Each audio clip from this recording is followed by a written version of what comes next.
Hello, this is Hao Chen Wang, and I am a student from Swarthmore College, and I will be talking about missing data imputation in this final project presentation.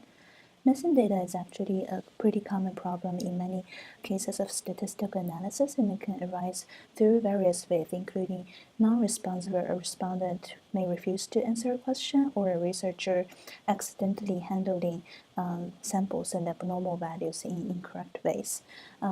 But simply discarding any values with missingness will lower the sample size and lead to inaccurate estimates later. So it's important to handle it in a more preserving manner. So this is where imputation comes in. Imputation is the idea of replacing missing values with suitable estimates based on creating these estimates using other available information, such as the observed values in the complete variables. And multiple imputation is an extension of that idea, which creates multiple imputed data sets and tries to average the outcomes from those so that we don't rely on just a single imputed model. And some of the models we will be working with include fully conditional specification, which specifies a conditional imputation model for each variable, conditioning on all remaining variables, and this relies on the Gibbs sampling process.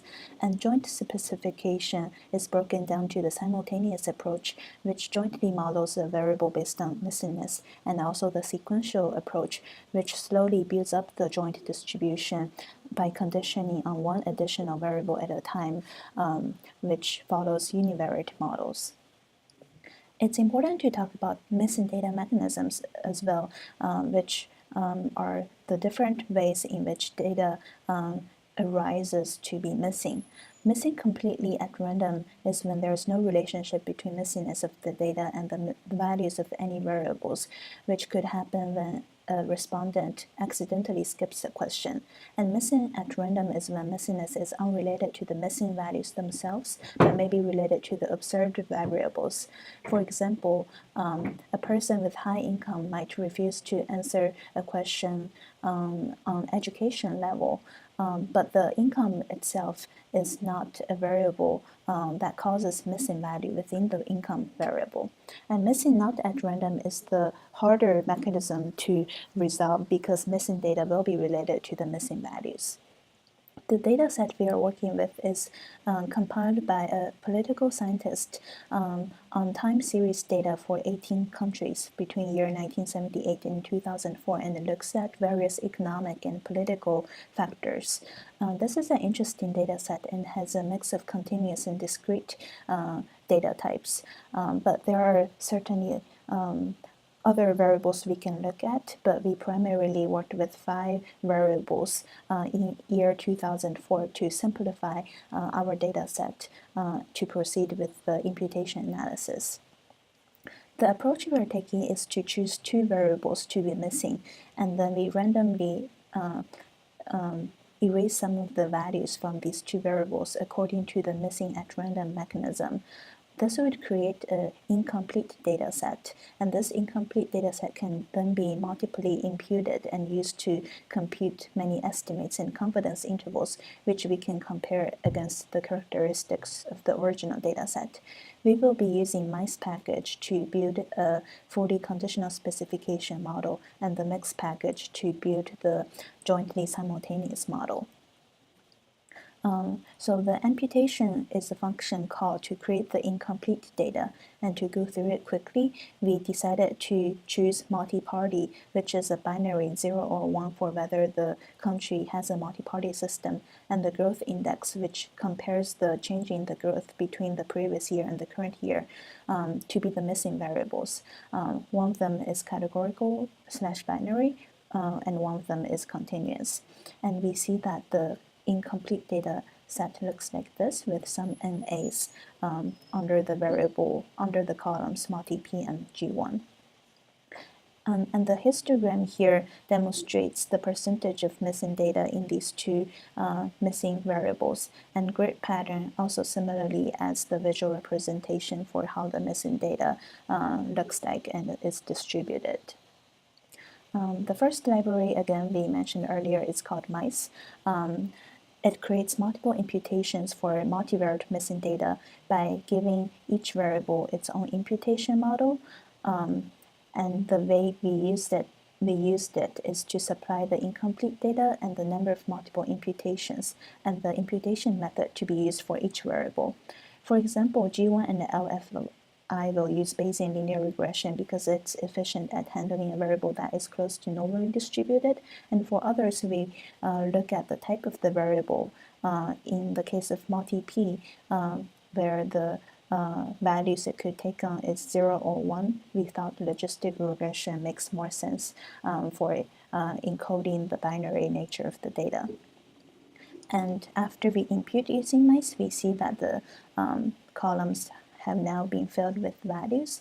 And if we check the diagnostic plots, the original density for G1 had similar shape to the densities created under the 5 different imputations of the G1 variable. And again, on the right, we see that the lines from the trace plot are pretty mixed well throughout the iteration number for both multi-P and G1 variables and for both the mean and the standard deviation.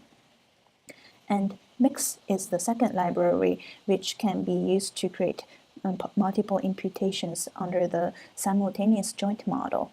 The other name for this is the general location model, and it's great at analyzing mixed data. And the idea will be to use Markov chain Monte Carlo to generate posterior sample draws of the parameters given the complete or the observed data. So similarly, imputing the data using mix will allow us to obtain a complete data set. Right now, it's very difficult to compare the numbers directly, but we will look at some evaluation criteria and see how to best judge the performance of these models in terms of how they're related to the original data set. One thing we could look at is estimate Q, which will be expressed as a function of the population data.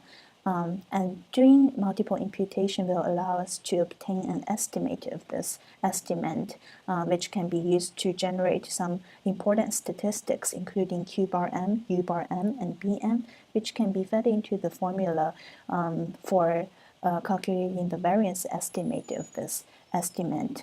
And this variance is how the t distribution is what the t distribution can use to then compute a confidence interval estimate for our quantity of interest Q. And we can compare the confidence intervals more easily across the different models.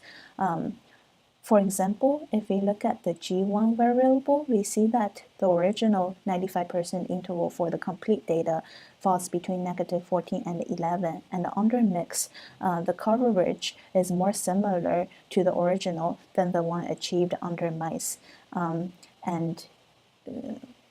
Additionally, for the multi-P variable, the confidence interval is narrower with smaller margin of error under the simultaneous joint approach done by the mix package. So we believe that the simultaneous joint approach, also known as the general location model, achieves better performance, but both of them generally agree with the characteristics of the original data set, and that implies the general success of the imputation model. We mentioned a little bit about diagnostics plots earlier, but there are also several weaknesses of the study. One is that we have a very small sample size due to looking only at 1 year of information. And if we examine the p-values for these variables, some of them are non-significant, which means that might affect the quality of the imputation models as well. So even though multiple imputation is generally powerful, it's not a one-fix-for-all type of tool for every kind of situation of missing data. So it's important to use statistical judgments throughout the process when handling imputation methods and models and procedures. And mice and mix packages individually also have fallbacks, including no guarantee on the convergence or the multivariate optimality, and the mixed package can sometimes be inflexible when handling larger data sets. For future work, we would like to examine other assessment techniques. Other measures include raw bias, coverage rate, which is also related to confidence intervals, and root mean squared error. And since our data set is the time series and longitudinal in nature, we could also look at other imputation techniques that would be able to incorporate and capture the trajectories and time dependencies of our data. Other interesting applications of imputation model include generating synthetic data sets for data protection. For example, some agencies might want to publish the data set online, but are afraid of exposing too much personal information. In that case, we may create a synthetic data that can preserve the essential features of the microdata, but blurs the actual data set. Another application is to analyze coarsened data when the data are reported within a range due to rounding and censoring.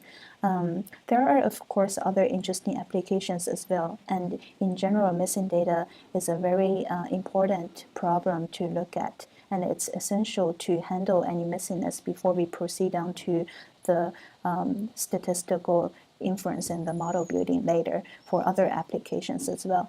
And that's also a reason why we were interested in working with